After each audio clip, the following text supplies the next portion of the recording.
This is one U-turn from Labour that is deeply concerning if they do this. Keir Starmer waters down Labour's commitments to overhaul the unelected House of Lords. Why? We're going to read into this from Byline Times, guys. Let's go.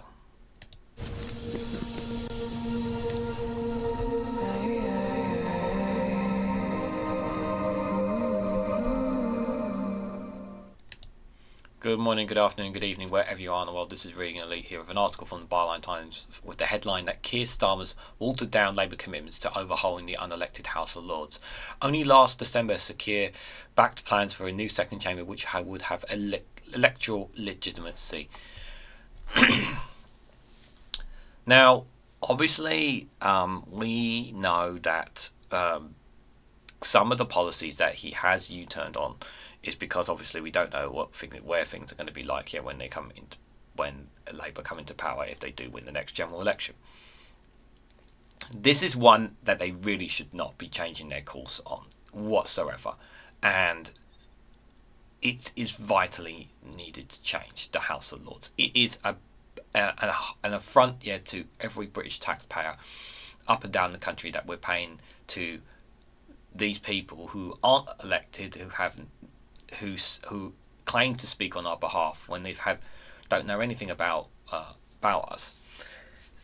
The House of Lords needs complete reform, and the system is not fair in any way, shape, or form. And to alter it down is increasingly worrying for me. And it needs to be. We need to have a say as the public in the hands of the House of Lords. We need to have a say. It should not be to them to have a voice in Parliament when we didn't elect them. It's a damning system, and it's a very old system, and an old system that needs to change for the betterment of the country. And if Keir Starmer is planning on leaving things as they are, there'll be a lot of anger, and rightly so. So, in an apparent reversal of commitments to overhaul the House of Lords, Labour leader Sir Keir Starmer and his team are reportedly weakening the party's plans for an elected second chamber, amid criticism from unelected members of the upper house. According to The Guardian, the party is set to postpone delay its goals of replacing the Lords with fully elected second chamber, despite Sir Keir throwing his weight behind proposals from the former PM Gordon Brown last year. The initial commitments for the fully elected chamber is being shelved to prioritise key legislation objectives, the paper reported, including implementing a new deal for the working people. At the heart of the push is scrapping zero-hour contracts and eliminating the qualifying period for basic employee rights, such as sick pay and parental leave. Now, if they're delaying this with the which is for, and I think this is really important. So if they are delaying this, only delaying this with the priorities, obviously, of dealing with the economy, dealing with the cost of living, and dealing with making sure that people get in decent pay, then that's totally and perfectly understandable. I think that's a perfectly understandable position. But the fear is that, and my fear is that he's going to kind of hope it disappears and becomes one of the least, and hopefully people will forget about it. Is what I fear and what people fear. And it's very important that Labour are reminded of this if they do come into power, that, hey, you made this promise. And I hope Gordon Brown reminds him of that too. So if he's keeping it on the shelf for now, when he gets into power, to prioritise these other things, because yes, the House of Lords does need reform. Yes, we do need proportional representation. We know that proportional representation is not going to come in their first in their Labour manifesto when it comes up, but it may come up again in the future. We know that the House of Lords needs reform, but do we know if it's going to? Is it going to happen straight away? No. I think that's pretty obvious that it's not going to happen straight away. But the fear is that they may kick the can down the road, sort of esque, later on. And the question is we can't keep kicking the can down the road. These reforms need to happen. It's vitally important that they happen for the benefit of democracy. that's the other thing as well. I mean, we know that the Conservatives are going to suffer at the general election. What we don't know is how badly they're going to suffer. At least that's what we predict anyway. Only a year ago, the Labour leadership was vocal about its dedication to radical overhaul of the second chamber within the first term. Gordon Brown's commission on the UK's future, published with Sir Keir Starmer's last December pledge, we propose a root and branch reform of our centre of government. To create a new and more responsive centre, we must clean up Westminster, rooting out the unearned privilege and addressing unaccountable power. That is why we put forward a detailed proposal for abolishing the current and undemocratic House of Lords, the fundamental reform which has been the official goal of successive governments for a century, and replace it with a democratic chamber that is permanently closer to the British people. But several cabinet sources tell The Guardian that moving to a full elected second chamber now appears too difficult and will take too much political capital and time.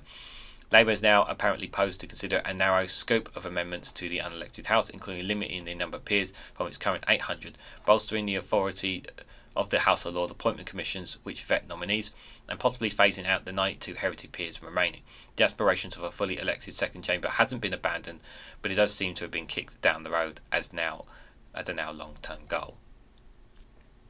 So they look like they're going to tweak things. I think they should max it out. I think they should put a cap on how they should cap it, and they should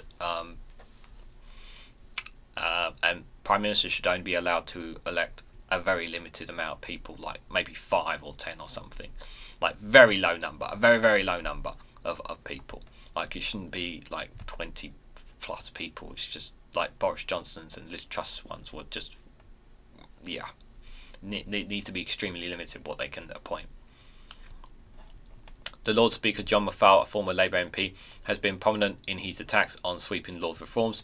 He's used media appearances to advocate incremental changes to the chamber, a view that is gaining traction among the Labour higher-ups and apparently influencing the climb down in ambition.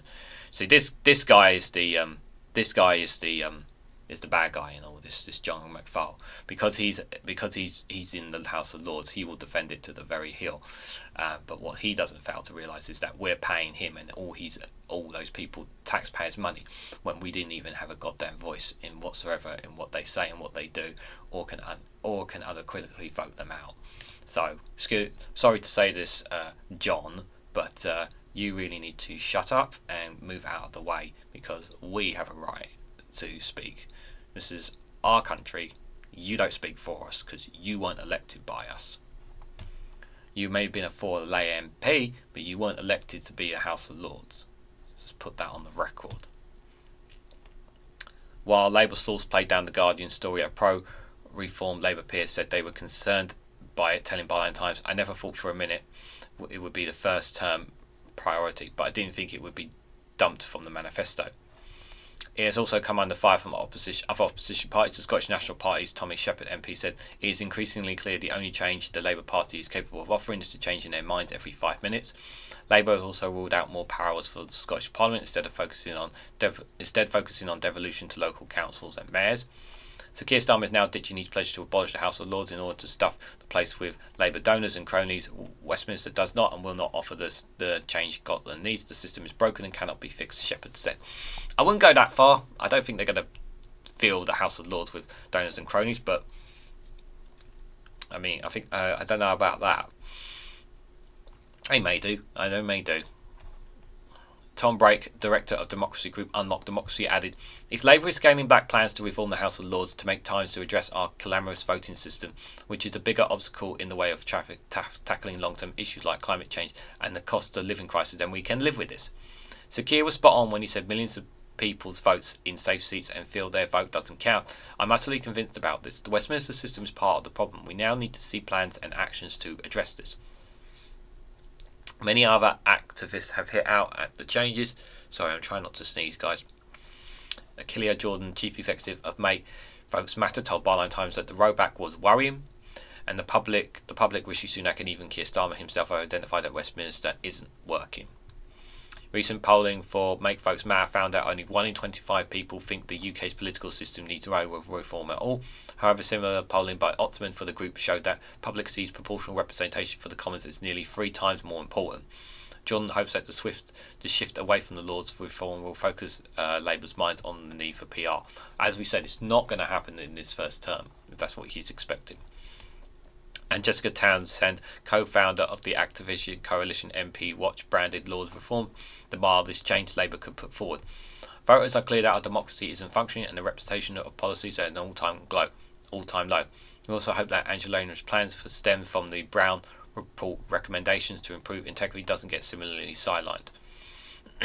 But Liz Crosby, project director at the Reform Campaign Alliance Now UK, noted that all the challenges to the UK's democracy, House of Lords reforms, is the hardest to popularise. Gordon Brown's Constitutional Commission, launched after a long delay last year, was reportedly instructed to avoid talking about electoral reforms for the Commons. That shifted to the focus of devolution and Lords reforms. Crosby called for citizens-led reform instead of a top-down approach. The days of grand jurats and royal commissions are over. However, a little noted change at the Labour conference in Liverpool earlier this month saw delegates vote by an overwhelming margin to ratify the National Policy Reform document, which will feed into next year's Labour manifesto, containing strong criticism of the current flawed vote in Westminster system, a driver of distrust and alienation in politics. It is the first time in a generation that Labour have condemned Westminster's voting system following a major grassroots and union campaign. But are they going to stick to it? Are they going to stick to it? That is the question. There have been great deals of questions and question marks over the Labour Party, and I have been very critical. I've been critical of the Labour Party.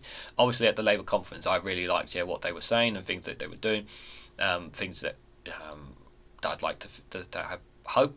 I tried to be hopeful and optimistic about our expectations, and we need that. But at the same time, we also need to be critical when we need be.